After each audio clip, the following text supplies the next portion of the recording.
ACB విచారణకు కేటీఆర్ నేడు హాజరు కానుండటంపై మరిన్ని వివరాలు మా ప్రతినిధి రమేష్ ప్రత్యక్ష ప్రసారం ద్వారా అందిస్తారు.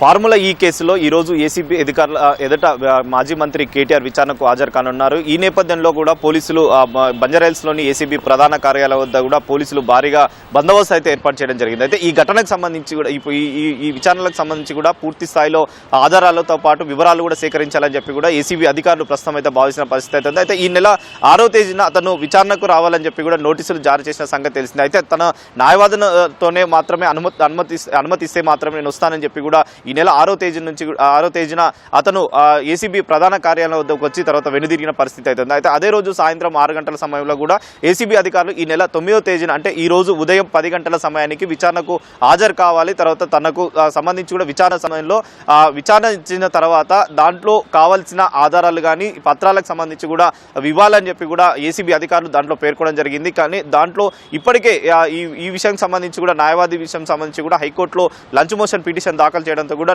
న్యాయస్థానం అతని న్యాయవాది సమీక్షలో కూడా విచారించాలని కూడా ఏసీబీ అధికారులకు ఆదేశించడం జరిగింది. ఈ కేసులో నగదు బదిలీకి సంబంధించి కూడా ముఖ్యంగా విదేశీ కంపెనీలకు ఎందుకు బదిలీ చేశారన్న కోణంలో కూడా ఏసీబీ అధికారులు అయితే విచారణలో కూడా వివరాలు అయితే రాబట్టే అవకాశం ఉంది. ఎందుకంటే ఇప్పటికే సీనియర్ ఐఏఎస్ అధికారికి సంబంధించి అరవింద్ కుమార్ని అయితే ఏసీబీ అధికారులు సుదీర్ఘంగా నిన్న విచారించడం జరిగింది. అతను ఇచ్చిన వివరాల ఆధారంగా కూడా మరొకసారి ఇటు కేటీఆర్ని కూడా ప్రశ్నించే అవకాశం ఉంది. వాటికి సంబంధించి కూడా ఎక్కడైతే ఈ ఫార్ములా కేసుకు సంబంధించి ఒప్పందం ఏదైతే ఉందో ఆ ఒప్పందాన్ని ఎందుకు వాళ్ళు రద్దు చేసుకున్నారు, మరొకసారి ఎందుకు వాళ్ళు నిర్వహించలేకపోయారు, మీరు అమౌంట్కి సంబంధించి కూడా ఎందుకు దాన్ని నగదు విదేశీ కంపెనీలకు ఇచ్చారన్న కోణంలో కూడా దర్యాప్తు అయితే చేసే అవకాశం ఉంది. ఇటు రాష్ట్ర క్యాబినెట్ అనుమతి లేకపోవడం, తర్వాత ఆర్బీఐకి సంబంధించి కూడా అనుమతి లేకుండా ఏ విధంగా బదిలీ చేశారన్న ఆ కోణంలో ప్రస్తుతం అయితే ఏసీబీ అధికారులు దర్యాప్తు చేసే అవకాశం ఉంది.